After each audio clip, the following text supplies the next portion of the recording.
So you're an academic, an intellectual, or a scholar, a thinking man, and you want to know how to present yourself to reflect that. When you walk into a room, you want to turn some heads, and you would take joy in being mistaken for the boss on a night out. If that's the look you're after, but maybe you're new to men's style and you don't know exactly where to begin, then this video is for you. This is a practical guide to the dark academia aesthetic.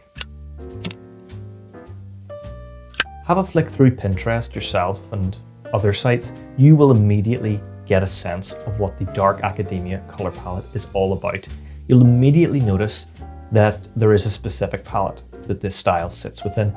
It's earthy, muted, almost autumnal. Many of the colors we'll talk about complement those found in nature, and they look particularly good in the fall. So what are these colors?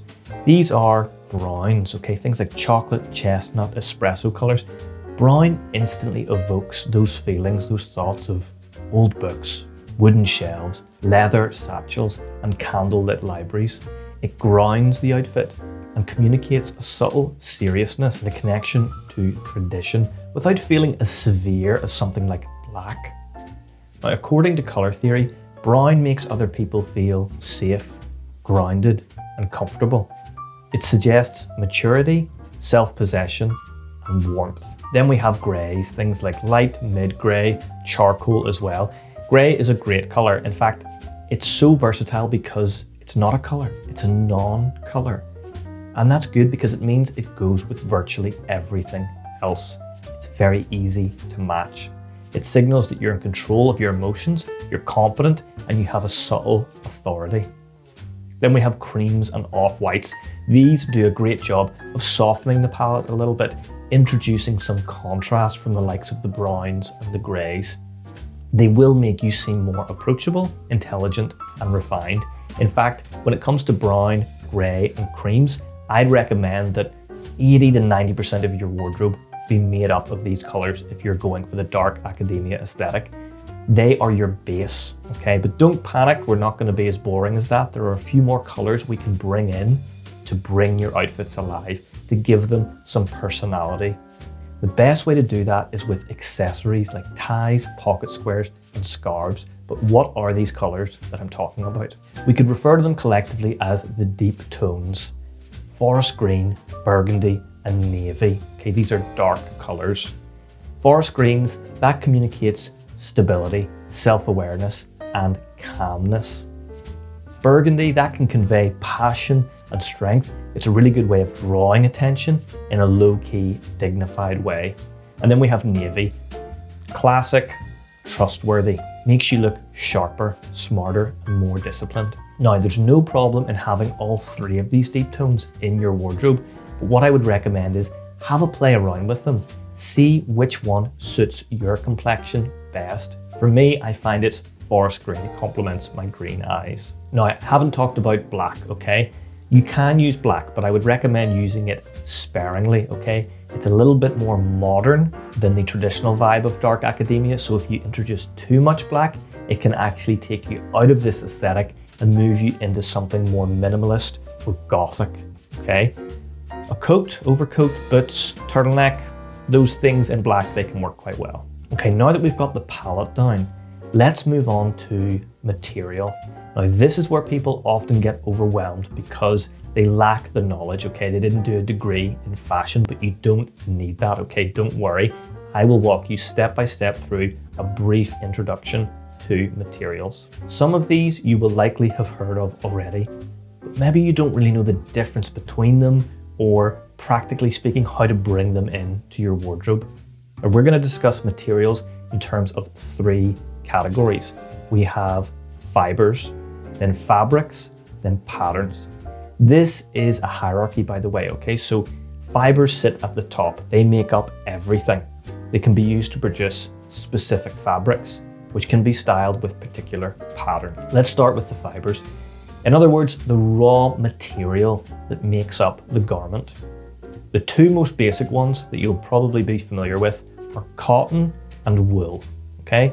The biggest difference between the two is that cotton is a plant fiber, whereas wool is an animal fiber. And this difference alone explains almost everything about the functional differences in properties, how they behave, how they perform.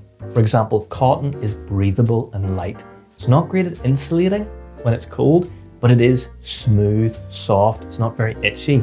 That is its best quality. So this is what you'll want to choose for a button-down shirt, for example, because it's going to be comfortable next to your skin. Wool, on the other hand, it has a stronger, much stronger insulating property, meaning it will keep you warm even if it gets damp. And that makes it the perfect choice for cold, damp climates that the dark academia aesthetic actually lends itself to. But anyway, where should you bring in wool? Things like coats, jumpers, suits, jackets, trousers, cardigans, almost any garment. Okay, now let's go one level deeper. We're going from fiber into fabric. In other words, how are those fibers, cotton and wool, transformed into a particular material?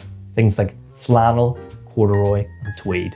Corduroy is usually made from cotton, can be made from wool, but it's usually cotton, and it's distinct with its vertical ridges. Usually you'll see trousers with this fabric type, but it's not uncommon to see jackets, sports jackets as well. Just note this is typically quite a casual style of fabric. Flannel, on the other hand, it can be made from cotton or wool, or a blend of both.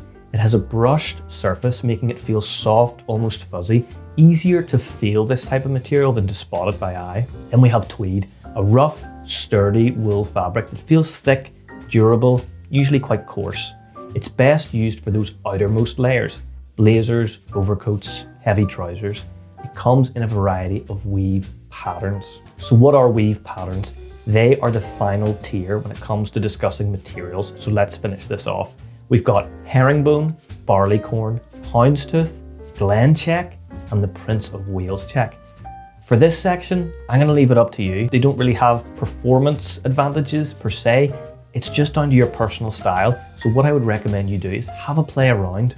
Personally, I'm a big fan of the herringbone and barleycorn tweed patterns. I have a couple of different blazers and sports coats in this style. I just find it works for me. But have a play around, see what works for you. Okay, the pieces, instead of just listing pieces and going through them one by one, I thought I'd highlight a few examples from Pinterest and talk you through what works, what maybe to avoid, also where you might wear these yourself. Okay, let's take a look at these outfits. Okay, outfit number one. This is really nice. The dark academia aesthetic, it is usually a mixture of fabrics and patterns, not necessarily colors, although in this outfit there's a lot of different colors. So we have sort of neutral shirt, we've got the navy being brought in there, we've got the burgundy in the tie, and then looks like brown corduroy trousers there as well. So this is quite a casual look. Okay, the corduroy makes it quite casual.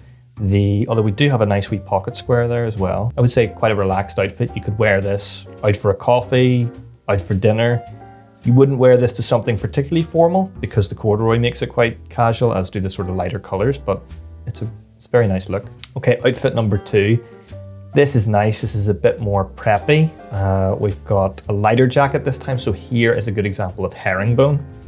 We've got a nice light brown herringbone jacket. Shirt's quite nice as well. Okay, we've got some interest in the shirt in terms of color because the collar is white. And then we've got sort of a vertical stripe going down the main part of the shirt. Burgundy tie, got some stripes there, so that's very academic. You've got that angled stripe and looks like grey flannel trousers. The trousers have a pleat in them as well. So pleats, we haven't talked about that, but that's very dark academia as well. I like this outfit. Again, this is one you could wear. It's maybe a little bit more formal than outfit number one, okay? Just because of the color palette is a bit more muted, less vibrant, I guess. So it's a bit more understated. You could wear this to maybe a business meeting. Yeah. Okay, wow, okay, so this is lovely. So here is an example of, that looks like houndstooth.